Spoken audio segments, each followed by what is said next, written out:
സഹോദരന്മാരെ, VP സിംഗിൻ്റെ ഭരണകാലത്ത് 89-90 സമയത്ത് മണ്ഡൽ കമ്മീഷൻ റിപ്പോർട്ട് നടപ്പിലാക്കാനുള്ള അദ്ദേഹത്തിൻ്റെ തീരുമാനം എടുത്തതിന് ശേഷം കഴിഞ്ഞ 25 കൊല്ലമായിട്ടുള്ള രാജ്യത്തിൻ്റെ ചരിത്രം സത്യസന്ധമായിട്ട് നോക്കിക്കഴിഞ്ഞാൽ ഈ സാമൂഹിക വിപ്ലവത്തിൻ്റെ വലിയ പ്രത്യാഘാതങ്ങളുടെ കാലഘട്ടമാണ്. കഴിഞ്ഞ 25 കൊല്ലം എന്നൊരു തലമുറക്കാലം അതിലൂടെ കടന്നുപോയി കഴിഞ്ഞു. ഈ ഒരു തലമുറ എന്ന് പറയുന്നത് ഇന്ത്യയെ രണ്ട് തരത്തിലുള്ള സാമൂഹിക വിഭാഗങ്ങളായിട്ട് വലിയ എതിരിടുന്ന രണ്ട് ശക്തികളായിട്ട് നമ്മുടെ സമൂഹത്തെ മാറ്റി തീർത്ത വളരെ നിർണായകമായ രാഷ്ട്രീയമായിട്ടുള്ള മാറ്റങ്ങളുടെ കാലമാണ്. അതിലൊന്ന്, ഈ മണ്ഡൽ വന്നു കഴിഞ്ഞാൽ രാജ്യം വലിയ ആപത്തിൽ ആയിത്തീരും, രാജ്യം അപകടത്തിൽ എന്ന് പറഞ്ഞുകൊണ്ട് മണ്ഡൽ കമ്മീഷൻ റിപ്പോർട്ടിനെതിരെയും അത് ഇംപ്ലിമെന്റ് ചെയ്യാൻ ശ്രമിച്ച VP സിംഗ് ഭരണത്തിനെതിരെയും അതിരൂക്ഷമായിട്ടുള്ള ക്യാമ്പയിനുമായിട്ട് ഇറങ്ങിത്തിരിച്ച ഇന്ത്യയിലെ വരേണ്യവർഗങ്ങളാണ്. മറുഭാഗത്ത് ഉണ്ടായിരുന്നത് ദീർഘമായിട്ടുള്ള കാലഘട്ടങ്ങളിൽ ഒരു തരത്തിലുള്ള അധികാരത്തിന്റെയോ സാമൂഹികമായ അംഗീകാരത്തിന്റെയോ വിദ്യാഭ്യാസപരമായ യോഗ്യതയുടെയോ എല്ലാ രംഗത്തുനിന്നും പുറത്താക്കപ്പെട്ട ഇന്ത്യയിലെ ഏറ്റവും സാധാരണക്കാരായിട്ടുള്ള ബഹുജൻ സമാജ് എന്ന് പറയുന്ന ഈ സാധാരണ ജനങ്ങളും, ഈ സാധാരണ ജനങ്ങളെ ഇന്ത്യയുടെ സാമൂഹിക രാഷ്ട്രീയ സാമ്പത്തിക മണ്ഡലങ്ങളിൽ മുന്നോട്ട് വരാൻ സഹായിക്കുന്ന തരത്തിൽ ആദ്യത്തെ പ്രധാനപ്പെട്ട ഒരു നടപടിയാണ് VPC സ്വീകരിച്ചത്. അന്ന് ആരായിരുന്നു അതിന് എതിരായിട്ട് നിന്നത്? അന്ന് ആരായിരുന്നു ഇതിനെതിരായിട്ട് രാജ്യം മുഴുക്കെ കലാപം ഉയർത്തിയത് എന്ന് നമ്മൾ ഇന്ന് ആലോചിക്കണം. കാരണം അന്ന് യഥാർത്ഥത്തിൽ ഇതിനെ തകർക്കാൻ ശ്രമിച്ച ആളുകൾ, അന്ന് യഥാർത്ഥത്തിൽ ഈ ശാക്തീകരണ പ്രക്രിയയെ അതിഭീകരമായി പിന്നോട്ട് കുത്തിയ ആളുകൾ, ഇന്ന് അവർ തന്നെ എന്താ പറയുക, ആട്ടിൻതോലിട്ട പുലിയെ പോലെ ഈ സാമൂഹിക വിഭാഗങ്ങളുടെ സ്വന്തം ആളുകളായിട്ട് മാറിയിട്ടുണ്ട്. ഞാൻ പറയുന്നത് RSSനെ കുറിച്ചാണ്. RSS എന്ന് പറയുന്നത് ഞങ്ങൾ ജാതിക്കെതിരായിട്ട്, ഞങ്ങൾ സാമൂഹികമായിട്ടുള്ള ശാക്തീകരണത്തിന്റെ, ഹിന്ദു ഹൈന്ദവ സമുദായത്തിന്റെ ശാക്തീകരണത്തിന് വേണ്ടിയാണ് നിൽക്കുന്നത്. പക്ഷെ അത് 1989-90 കാലത്ത് RSSന് ഈ അജണ്ട ഉണ്ടായിരുന്നില്ലല്ലോ. അക്കാലത്ത് ഈ മണ്ഡൽ വിരുദ്ധ പ്രക്ഷോഭത്തിന്റെ പിന്നിൽ നിന്ന് ഏറ്റവും ശക്തിയായി പ്രവർത്തിച്ചത്, അതിന്റെ എല്ലാ തരത്തിലുള്ള രാഷ്ട്രീയമായിട്ടുള്ള അജണ്ടകൾ നിശ്ചയിച്ചത്, VP സിംഗിനെ തകർക്കാൻ വേണ്ടിയുള്ള എല്ലാ ആയുധങ്ങളും മുന്നോട്ട് കൊണ്ടുവന്നത് അന്ന് സംഘപരിവാറായിരുന്നു, RSS ആയിരുന്നു. അവർ കമണ്ഡലുമായിട്ട് പിന്നെ സോമനാഥത്ത് നിന്ന് അയോധ്യ വരെ പോയിട്ട് രാജ്യത്തെ ഡിവൈഡ് ചെയ്ത ഒന്ന്. രണ്ടാമത്, അവരുടെ മാധ്യമരംഗത്ത് അവരെന്താ ചെയ്തത്? അന്ന് ഞാൻ ഇന്ത്യൻ എക്സ്പ്രസ് പ്രവർത്തിക്കുന്ന കാലത്ത് ഇന്ത്യൻ എക്സ്പ്രസ് പത്രത്തിന്റെ പത്രാധിപരായിരുന്ന അരുൺ ഷൂരിയും ഇപ്പോഴത്തെ ഗുരുമൂർത്തിയും, അദ്ദേഹമാണല്ലോ അവരുടെ ഒരു ദേശീയ ഒരു പ്രസ്ഥാനത്തിന്റെ തലവനാണ് ഈ ഗുരുമൂർത്തി.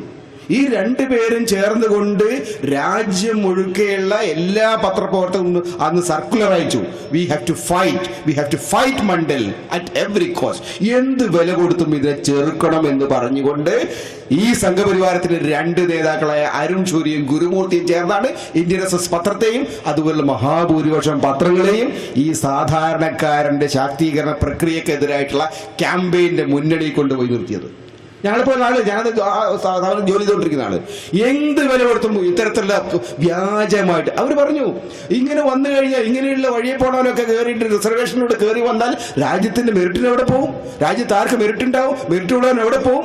മാത്രമല്ല, ഈ തരത്തിൽ ഇങ്ങനെ മോശക്കാരൊക്കെ വന്നു കഴിഞ്ഞാൽ ഡോക്ടർമാരെ ചെയ്യുന്നത്, ഡോക്ടർമാരായിട്ട് വരുന്നവരൊക്കെ സർജറി നടത്തിയാൽ ആളുകളുടെ വയറ് കുളമാവും, അവർ മരിച്ചു പോവും.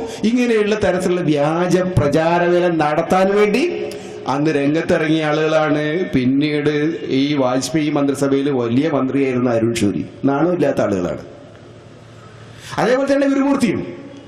ഈ തരം ക്യാമ്പയിനുകൾ സ്വന്തം സമുദായത്തിലെ ഏറ്റവും പിന്നോക്കക്കാരായിട്ടുള്ള ആളുകൾക്കെതിരായിട്ട് അവരുടെ ശാക്തീകരണം, അവരുടെ കുട്ടികൾക്ക് എവിടെയെങ്കിലും ഒരു വിദ്യാഭ്യാസം കിട്ടിയാൽ, കുട്ടികൾക്ക് എവിടെയെങ്കിലും ചെറിയ തൊഴിൽ കിട്ടിയാൽ അത് തകർക്കാൻ വേണ്ടി ഗൂഢാലോചന നടത്തിയവൻ പിന്നീട് പറയുന്നു, ഞങ്ങളാണ് പിന്നോക്കക്കാരന്റെ ശാക്തീകരണം, ഞങ്ങൾ പ്രധാനമന്ത്രിയാക്കി ഒരുത്തരെന്ന് അവർ. അങ്ങനെ പ്രധാനമന്ത്രിയാവുന്ന സമയത്തൊന്നും മുഖ്യമന്ത്രിയാവുന്ന സമയത്തൊന്നും അദ്ദേഹത്തിന്റെ ജാതി പിന്നോക്ക ജാതി ആയിരുന്നില്ല, പിന്നീട് അങ്ങോട്ട് ട്രാൻസ്ഫർ ചെയ്തതാണ്. ഇത്തരത്തിലുള്ള വ്യാജമായ നിരന്തരമായ പ്രചാരവേലകളിലൂടെ രാജ്യത്ത് യഥാർത്ഥത്തിലുള്ള പിന്നോക്ക സമുദായ ശാക്തീകരണ പ്രക്രിയയ്ക്ക് തുരങ്കം വയ്ക്കാൻ ശ്രമിച്ച ആളുകൾ ഇന്ന് ആ ശാക്തീകരണത്തിന്റെ കാവലാളായും ഇന്ന് ആ ശാക്തീകരണത്തിന്റെ പ്രധാനപ്പെട്ട ദാതാവായും രംഗത്ത് വരുന്ന വളരെ അത്ഭുതകരമായിട്ടുള്ള വളരെ രസകരമായിട്ടുള്ള ഒരു കാഴ്ച നമ്മളിത് കാണുന്നുണ്ട്. എവിടെ പോയാലും ഇപ്പോൾ പിന്നോക്കക്കാരന്റെ കാര്യം സംസാരിക്കുന്ന RSS ആണ്. പാവം വെള്ളാപ്പള്ളി ഇതിനകത്ത് ചെന്ന് കുടുങ്ങിയിട്ടുണ്ട്. ഞാനിത് പറയാൻ കാരണം ഈ വ്യാജ പ്രചാരവേല ഇത്രത്തോളം ആഴത്തിൽ നമ്മുടെ സമൂഹത്തെ സ്വാധീനിച്ചിരിക്കുന്നു ഇതിന് തെളിവാണിത്. വെള്ളാപ്പള്ളി നടേശനെ പോലുള്ള ആൾക്ക് അന്നും അദ്ദേഹം രാജ്യത്തിന്റെ പൊതുരംഗത്തുണ്ട്. ആ വെള്ളാപ്പള്ളിയെ പോലും സ്വാധീനം KPMS ഫോർ എക്സാമ്പിൾ, KPMSനെ പോലുള്ള പ്രസ്ഥാനത്തെ പോലും ഒരു പരിധി വരെ കീശയിലാക്കുന്നതിൽ അവർ വിജയിച്ചിട്ടുണ്ട്. കേരളത്തിലെ പിന്നോക്ക സമുദായങ്ങളുടെ പലവിധ പ്രസ്ഥാനങ്ങളെയും ഈ തരത്തിൽ കൂടെ നിർത്തുന്നതിൽ, അതിനെ സ്വാംശീകരിക്കുന്നതിൽ, അതിനെ വിഴുങ്ങുന്നതിൽ ഇന്ന് സംഘപരിവാരം വിജയിച്ചു കഴിഞ്ഞിട്ടുണ്ട് എന്ന വസ്തുതയുടെ മുന്നിൽ നിർത്തി വേണം നമ്മൾ ഈ തരത്തിലുള്ള പുതിയ ശാക്തീകരണ പ്രക്രിയ ഇതിനെക്കുറിച്ച് ആലോചിക്കേണ്ടത്. അപ്പൊ ചരിത്രത്തിൽ നിന്ന് ചില പാഠങ്ങൾ നമ്മൾ പഠിക്കേണ്ടതുണ്ട്. ചരിത്രത്തിൽ നിന്നുള്ള പാഠം എന്താണ്? ചരിത്രത്തിൽ നിന്നുള്ള പാഠം യഥാർത്ഥത്തിലെ ഈ സംഘപരിവാരം എന്ന് പറയുന്നത്, യഥാർത്ഥത്തിൽ ഈ RSSഉം അതിന്റെ പിന്നിൽ അതിന്റെ കൂടെ നിൽക്കുന്ന പ്രസ്ഥാനങ്ങളും എന്ന് പറയുന്നത് ഇന്ത്യയിലെ സവർണ രാഷ്ട്രീയത്തിന്റെ, ഇന്ത്യയിലെ ഉന്നത ജാതിയുടെ, ഇന്ത്യയിലെ വർണ്ണ വിവേചനത്തിന്റെ കാവലാളുകളാണ്. അവർ ഒരിക്കലും പിന്നോക്ക സമുദായങ്ങളെ ഒരിക്കലും ശാക്തീകരിക്കുകയില്ല. ആ സമുദായങ്ങളുടെ താല്പര്യങ്ങൾ അവർക്ക് ഇല്ലതാനും. മാത്രമല്ല എല്ലാ കാലത്തും 48, 49, 50 കാലത്തൊക്കെയുള്ള ഇന്ത്യൻ സമൂഹത്തിന്റെ ഹിസ്റ്ററി അറിയുന്ന ആളുകൾക്കറിയാം, എല്ലാ കാലത്തും ഈ സാമുദായികമായിട്ടുള്ള രംഗത്ത് ഇന്ത്യയിലെ പിന്നോക്കക്കാർക്കെതിരായിട്ടുള്ള പടയാളികളായിട്ടാണ് RSS നിലനിന്നത്. അതുകൊണ്ടാണ് ഗാന്ധിയെ പോലുള്ള ആളുകൾക്ക് ജീവൻ ബലി നൽകേണ്ടി വന്നത്. രാജ്യത്തിന്റെ ഐക്യത്തിന് വേണ്ടി ഇരുന്ന ആളുകളെ വെട്ടുവീഴ്ത്തിക്കൊണ്ട് രാജ്യത്തിന്റെ ഭിന്നത വിതച്ചുകൊണ്ടാണ് സംഘപരിവാരം അതിന്റെ രാഷ്ട്രീയത്തെ മുന്നോട്ട് കൊണ്ടുപോയത്. ഇപ്പോൾ പക്ഷേ ഈ പിന്നോക്ക സമുദായങ്ങളിൽപ്പെട്ട ആളുകളെ പോലും, പിന്നോക്ക സമുദായങ്ങളിൽ പോലുള്ള അലർട്ടല്ലാത്ത, ജാഗ്രതയില്ലാത്ത വിഭാഗങ്ങളെ പോലും സ്വന്തം തടവറയ്ക്കുള്ളിലേക്ക് കൊണ്ടുവരുന്നതിൽ അവർ വിജയിച്ച ഈ കാലത്ത് ഈ ചരിത്രത്തിന്റെ ഈ പാഠങ്ങളെക്കുറിച്ചും ചരിത്രത്തിലുള്ള അനുഭവങ്ങളെക്കുറിച്ചുമുള്ള ഒരു ഓർമ്മപ്പെടുത്തൽ എന്ന നിലയിൽ ഈ സമ്മേളനം വളരെ വളരെ പ്രയോജനകരമാണ്. ഇതിന്റെ സന്ദേശം നമ്മുടെ നാട്ടിലുള്ള എല്ലാ സാധാരണ ജനങ്ങളിലേക്കും എത്താനുള്ള ഒരു ക്യാമ്പയിൻ എന്ന നിലയിൽ ഈ ക്യാമ്പയിൻ വിജയിക്കട്ടെ എന്ന് മാത്രം പറഞ്ഞുകൊണ്ട് ഞാൻ അവസാനിപ്പിക്കുന്നു. നമസ്കാരം.